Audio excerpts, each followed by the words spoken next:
চুল এবং কাটা নখের হিসাবও কি আল্লাহ নিবেন? তাহলে এগুলো আমরা কি করব? মাথা আঁচড়ানো চুল এবং কাটা নখ এগুলো আল্লাহর দেওয়া অঙ্গ, এগুলো আমরা পয়সা করে দিয়ে কিনে নেই, কেউ কিনেছে, এগুলা আল্লাহর দেওয়া অঙ্গ।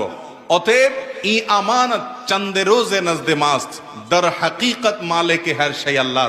এই শরীরের সমস্ত অঙ্গ প্রত্যঙ্গ এগুলা মূলত আল্লাহর পক্ষ থেকে আমানত, এগুলো সবগুলোর মালিক কে? মূলত আল্লাহ তাআলা। এই জন্য শরীরের কোনো অঙ্গ বিক্রি করা জায়েজ, রক্ত বিক্রি করা জায়েজ, শরীরের কোনো অঙ্গ বিক্রি করা জায়েজ নাই। কেন জায়েজ নাই? কারণ এগুলো আল্লাহর পক্ষ থেকে আপনাকে আমানত দেওয়া হয়েছে, এটা আপনি টাকা দিয়ে কিনে আনেন নাই, এগুলো বিক্রি করা হারাম। হ্যাঁ, দান করা জায়েজ আছে, একজনের ব্লাড দরকার, আপনি ব্লাড দিলেন, জায়েজ না, বরং সওয়াবের কাজ, কিন্তু বিক্রি করতে পারবেন না। হ্যাঁ, কেউ যদি বাধ্য হয়ে কিনে, নিরুপায় হয়ে কিনলো তিনি ব্লাড, তার জন্য কেনাটা জায়েজ আছে, কিন্তু যিনি বিক্রি করছেন তিনি গুনাহগার হচ্ছেন, যেহেতু